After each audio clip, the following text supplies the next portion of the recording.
There are many reasons to be proud of our hometown, and today we're celebrating yet another one, the Cleveland Foundation. The Cleveland Foundation is the world's first community foundation, created in 1914 by Clevelanders for Clevelanders. Our guests from the foundation work with individuals and families on charitable giving. First, we have Ginger Malekar, who is the Inside Legal Counsel and Director of Donor Relations. And we also have Brenda Cummins, right? Mm-hmm. Who is a Donor Relations Officer. So welcome to the show. Thank you. Now, we hear about celebrities giving all the time, right? You know, so Bill Gates and Mark Zuckerberg and Warren Buffett and one of our hometown favorites, LeBron James. But how about, you know, normal folks who just don't have that kind of income and assets? Is there something that they can do? Sure. Well, the most popular way in which people give is through donor-advised funds. We see them all the time.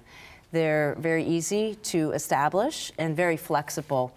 In fact, we call them like creating a charitable checking account through the Cleveland Foundation. You can establish them in literally 5 minutes. And once they're established, whenever contributions are made to them, you get an immediate income tax deduction. You can start one with as little as $10,000 through the Cleveland Foundation. And really, we see families and individuals pulling together all their assets and creating this charitable pot, and then working together to give to their charitable causes through time. Oh, sounds like a good thing. Are there other benefits of a donor-advised fund?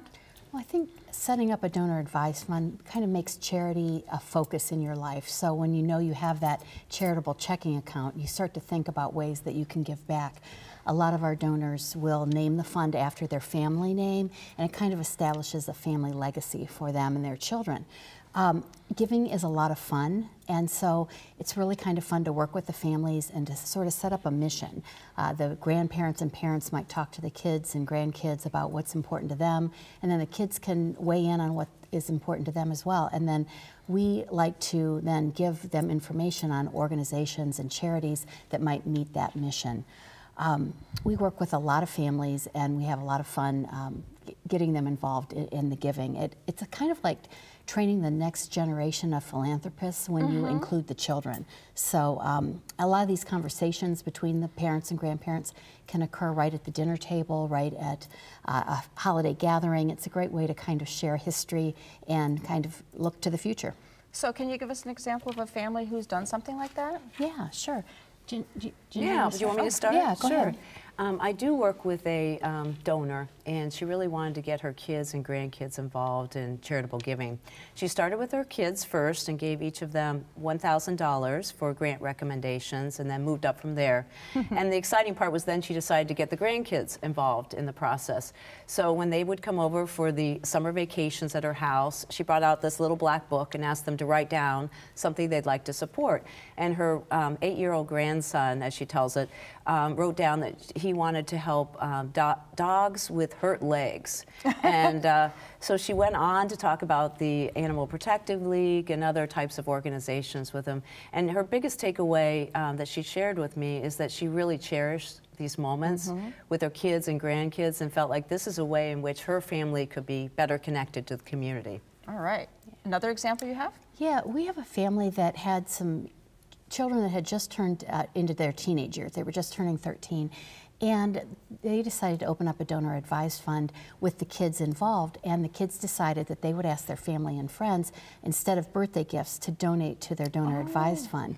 So nice. then, yeah, so as the mom is traveling with the kids to and from school, attending extracurricular activities, they have these conversations in the car about what, you know, things that they've heard of that might be of importance to the kids. So maybe they've heard of a family at school that was having some difficulty, or they'll hear something on the news, and they'll try to think of a way that they can not only identify a problem, but then be the solution through their donor-advised fund, because they can make a difference by giving that way. Wow. Is there anything for people who don't have quite $10,000?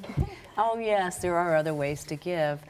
The Cleveland Foundation has established fields of interest funds for some of our community's greatest areas of interest. And those include arts and culture, education, economic development, Health and Human Services, and for our neighborhoods. So individuals can go online and give to those of any amount. Those items and dollars are accumulated into a larger pot and then given in those areas of interest. And I will also add, very popular for estate gifts. Oh, okay. Very good. Great information. The Cleveland Foundation has supported our community for 103 years through the generosity of local residents like you. As you make your New Year's resolutions, put charity on your list and allow the Cleveland Foundation to make it easy for you. For help, use the information that's coming up next. And my thanks to Ginger and Brenda for joining us today. Oh, thanks for having us. Learn more about the Cleveland Foundation by calling 216-861-3810 or log on to www.clevelandfoundation.org.